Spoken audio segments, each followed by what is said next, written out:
What is up, internet world, and welcome back to Accelerate. My name is Mike, and the man behind the camera is Ian, and today we're bringing the 2023 Volkswagen GTI.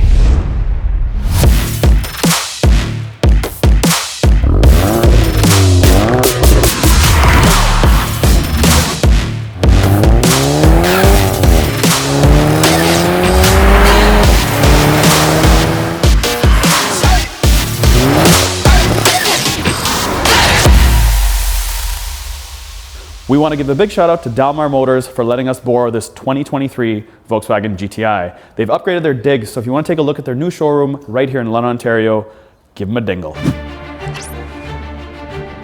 I'm in the 2023 Volkswagen GTI. This makes 241 horsepower and 273 pound-feet of torque out of a 2-liter turbocharged motor. This has a 7-speed DSG, so I can't believe this thing has different modes, but the mode they have is Eco. What a panda. All right, let's put in Sport, keep traction control on, and all right, let's get excited. Let's get excited. Let's go. Okay, what are we getting? What are we getting? What are we getting? It's supposed to do 6.2 seconds. What do we got? What do we got? What do we got? 5.7. Because I want to be gentle on the car, I don't want to beat it too bad, so let's just give it a little bit of a time it. There we go. Ah, no, I was a little bit weak off the line. That's faster though. 5.65. Whew, getting better. Getting better. Can we get 5.5? Can we get 5.5? Come on. It just feels like it's faster. The light's green. 5.56.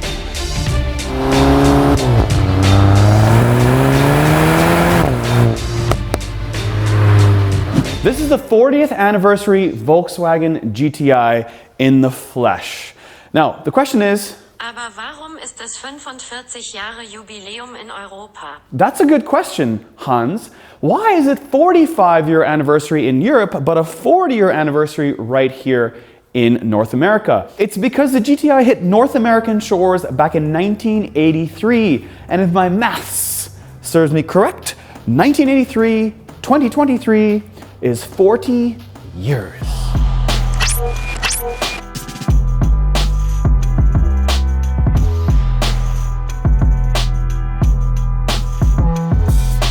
To the front of the GTI, take a look at it. This is fancy red, but let's focus on the headlights and the fog lights. They are LEDs in the projectors, but you'll notice something unique. Look at this. That is cool. It's a full-length LED front bar. Now, manufacturers are doing this, but on something so small, it's kind of funky. It makes the car look wider, it pulls it apart, and then you have this bumper with this X design when you talk about the fog lights, right there. To the side of the GTI. Now, if the key's in your pocket and you walk up to the vehicle greets you. The headlights come on, the side mirrors blow down this beautiful image on the ground, the taillights come on. It just lets you know that, hey, welcome to your GTI. Now, if we start at the front here, you can get 17s, 18s, and these are 19s. They're very club sport-ish. They've got a red ring around them. You've got red brake calipers. You have this little tiny edge piece here. That's not for the 40th anniversary, but that is a little cool touch. You'll also see from the side how this little lower valance on the front adds that depth or that, width to the vehicle. I like it. Then you have the typical GTI badge there. You have black side cap mirror housings. Cool, that is on the 40th anniversary. Then you have on the bottom, you have this black plastic piece. Again, just for rocks and gravel. Now, when the key's in your pocket, you can lock and unlock the door on the front. And how about the back? The answer is negative. Only on the front, so when the key is in your pocket, you can walk up to it and unlock the door. Now, another thing the 40th anniversary gives you is this full blacked out roof because it has no sunroof. However, when you do get a sunroof, it also gives you sort of a black look, but this is black panel all the way, including your little shark fin over there. Now, on the back, similar stuff. Wheels are the same. As far as width goes, it's 235s on the back. How about the front? Are they 235s because it is front wheel drive? They are a magical 235s also. So you can rotate them front to back. The other thing you probably don't know, you can't see it with your eyes, is that you now have adaptive dampers on this GTI. Voila. So this is the key, no longer the switchblade. Now, remember I was talking about when you walk into the vehicle, it'll give you this fancy little design on the ground. The other cool part about it is it gives you illumination behind the door handles. Now, the door handles to me are a little bit too protruded. They should be more flush.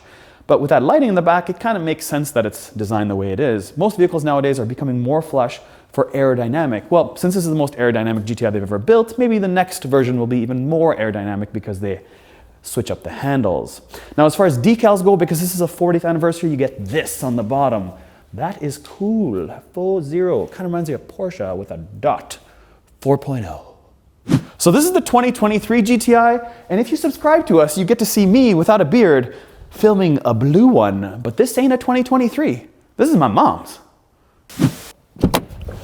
To the back of the GTI. Now, it's not wildly different, looks very similar to the last generation, just a bit more cut, a bit more sleek. You get the GTI logo right there with the GTI with red inserts. Kind of cool, kind of funky, as opposed to just the chrome little badge all the way through. Got the Volkswagen logo right there, and of course the Volkswagen logos double up as opening the trunk, but also the camera hiding underneath. Check out these sport exhausts. They are huge, massive, and very good looking, thank God, because most cars nowadays don't even have them. All right, front seat of the Volkswagen GTI. So let's talk about it. The seats. These seats are amazing. They're very Recaro one-piece style, but they're two pieces. The back is one piece and the bottom is one piece. The bottom seats don't have leg adjustments. This is all the length you get. And the top here, it is controlled by one little power button that goes back and forth. Everything else in the seat is manual. The slider back and forth is manual.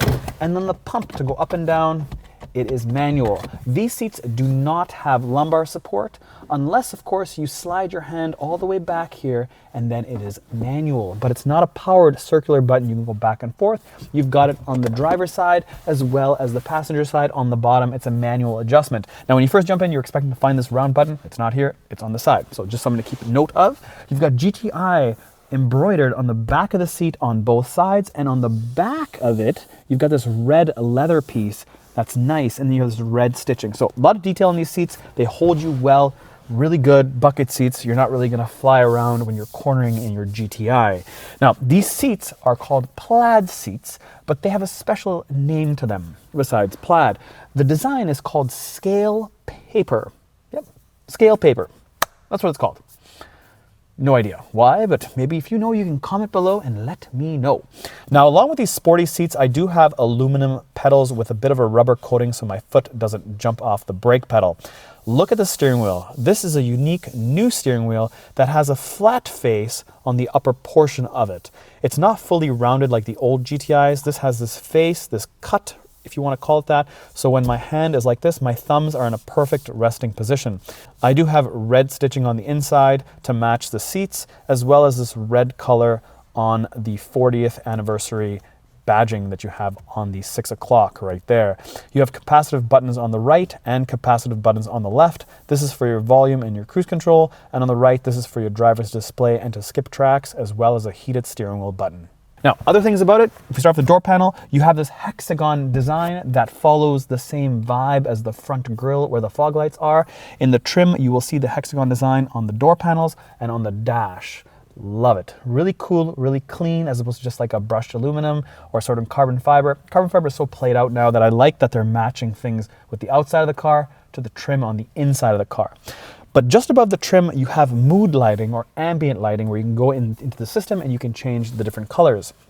Speaking of the dash, lots of piano black, but it's up here. You probably want to bring a little rag with you to clean it down or wipe it down. You have fingerprints on it because it is touchscreen. You've got a 10.25-inch screen for the driver and a 10-inch screen for the passenger / infotainment for everybody else in the car. There are no hard buttons here. Everything is really like a haptic or a light touch or a slider with your finger, and it moves. So if we start off with the left side of the dash, you have all your lighting instruments, so you can put your lights on, your fog lights on, keep your daytime running lights on, as well as having your venting. So your front defrost, so have maximum in the front, and your rear defrost is all on the left-hand side here. Now, when I touch your infotainment, there are no rotary knobs. They're simply just sliders. So on the left side, it's dual climate control. So I have left, heating and temperature on this side and heating and cooling temperature on that side. And then of course the volume controls for the audio system are in the middle. You have to use your slider. So there's nothing for the passenger to do to turn the volume up except for put their hand there and slide it left and right or push down on it. You don't really get much haptic feedback. It's really designed to go left and right, and that's where you really sort of see your increase in volume. Of course, you can use the driver's steering wheel where you can slide your finger left and right on this side, and that's how you adjust the volume. But there's no knobs, and that's probably a downside for a lot of people. And behind the infotainment screen is a center speaker, and that is part of your 8-speaker sound system, Harman Kardon. Moving down from there, again, more of this trim, which I really like. Then you have 4 buttons around your hazard light. That is for your assist, your parking menu, your driver modes, and your climate control. So when you hit, say, climate, for example, it pops up on the screen, and everything is controlled by the screen. Your climate control, your assist, your parking menus, it's all done on the screen. Really good quality, but you have to really want to actually use the screen. If you want physical buttons, there's not much in this GTI. Underneath that, you have 2 USB-Cs, a wireless charging pad, so I can simply take my phone, drop it in. This is an iPhone 14 Max, and it fits no problem. Then I have the engine start and stop button that pulsates to let me know that it's waiting for me to hit the button. Then you have your parking brake, and then, oh, what is this? This is from a 911. Yep, most 911s have this as your shift knob. Reverse, neutral, drive/sport, all done right here. The weird part is though, when I put it in economy, because there's an economy mode on this GTI, it shows me an E. And when I saw that, I was like, what is E? Got in it, drove it, and I was like, what is E? There's no E here. It's just DNS. But it's all to do with your drive modes. And speaking of drive modes, when I hit it, these are what you have: Eco, Comfort, Sport, and Custom. And then moving down from there is your electromechanical parking brake. And then you have a little spot here to say put a key or some change. Just a little tiny spot, a groove essentially, where you can put some small stuff. A lot of piano black here, and this gets very dirty, no doubt. However, when it's clean, it'll look nice and fancy. And then check this out. This is something I really miss on a lot of other brands, is an armrest that is height adjustable. You can simply just pull this up, pull this back, and this is your height. You can set your height.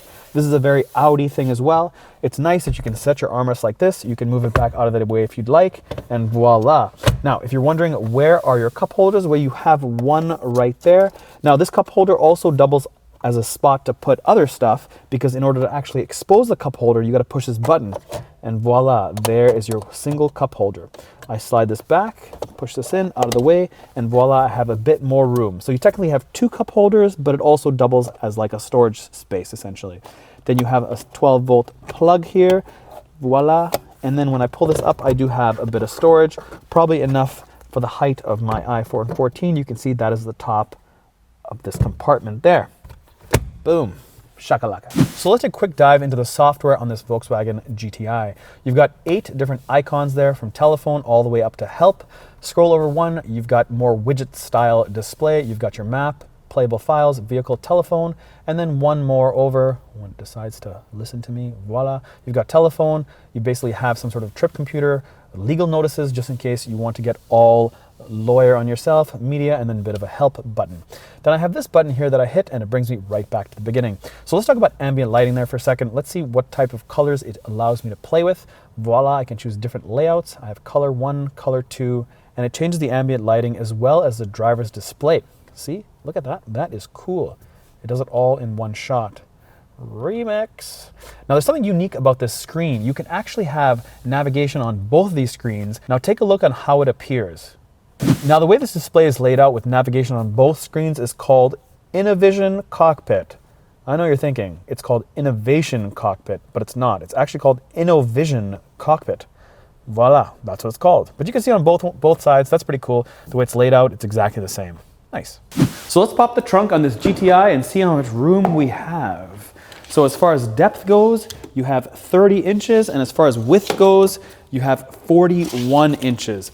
Underneath this little tray here, you've got a full size or somewhat of a donut. It is close to full size, but it's not a full rim and tire. They don't do that anymore. That has been long gone. You get one of these things here. This is a nice safety vest, and you get a first aid kit that you should probably put somewhere else.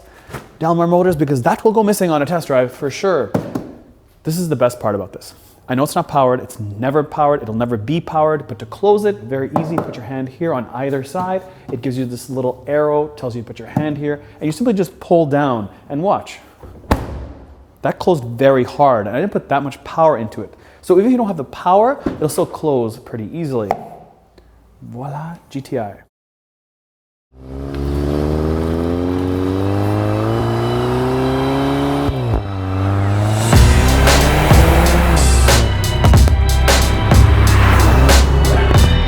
The funny part is that this is like one of the only compacts left, right? Like, sure, there's like the Kona N, cool, that's it. But other than that, like, how many compacts are there? Sure, there's a GR Corolla now, but that's more like the Type, or the R, Type, I was gonna say Type R. But there's not too many compacts. Like, everything is compact, but it's massive. This is compact and still compact. They haven't changed it much in terms of size. It's the same. Love these seats though. I'm going 60. I'm just saying, I was going 60. I was going 60. I was going 60. I was going 60. I was going 60.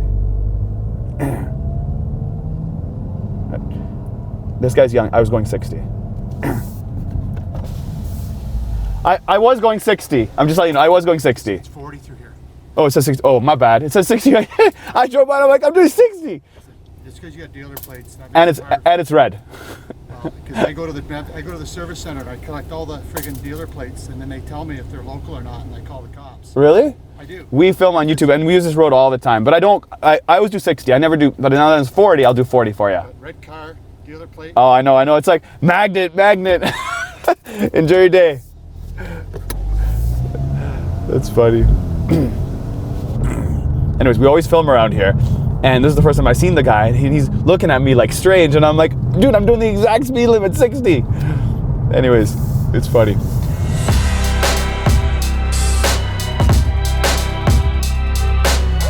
This 40th anniversary is actually a pretty good deal when it comes to equipment, because you get a lot of stuff. You get this adaptive suspension, you get summer tires, you get these special colors, you get these Club Sport wheels, you get blackened out roof, you get these fancy plaid seats, you get decals everywhere, and then of course you get black mirror caps, which is kind of funky. You can kind of see from a distance. So that's cool that they offer these little special edition packages, and it's legitimately 40th anniversary, 40 years in North America. That's cool and different because the first one was in 1983, as I mentioned.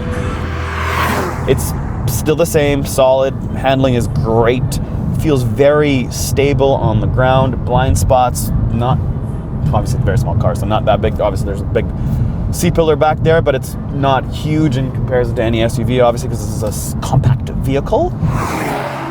Now this GTI is the most aerodynamic GTI ever built in Volkswagen's history because it has these optimized mirrors, it's got a GTI spoiler, cool, and it's got underbody panels. So all that together makes it the most aerodynamic one out there.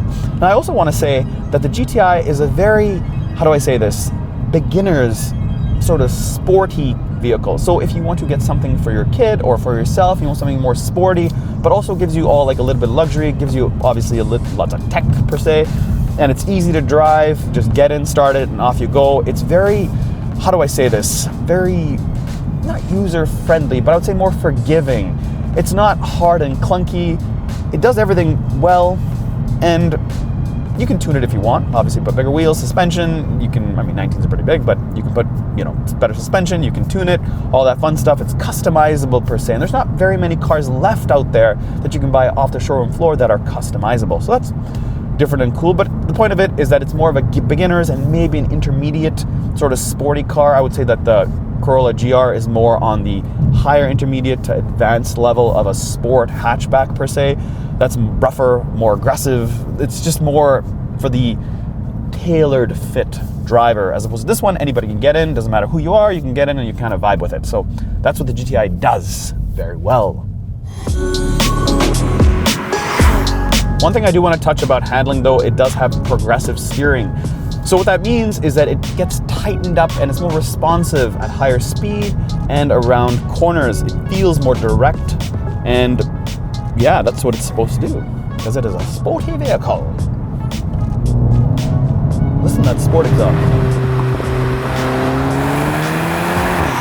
So for 2023, the GTI has something new. It's called VW VDM, or Vehicle Dynamics Manager. Because you know, VW loves having managers, gives them somebody to blame. Now, what does this manager do? Well, it monitors the adaptive dampers. Yeah, it does it 200 times a second, and this manager monitors it. Finally, a manager that actually does something. So I hope you guys like this review on this 2023 Volkswagen GTI. Let me know in the comments if you wanted to have knobs for tuning and volume as opposed to this little slidey thing. If that bothers you, let me know. Also, a big thanks to Dalmar Motors for letting us have this 2023 GTI on our channel, because it's not easy for us to get B-dubs and Audis. So thanks again, and we'll catch you on the next one.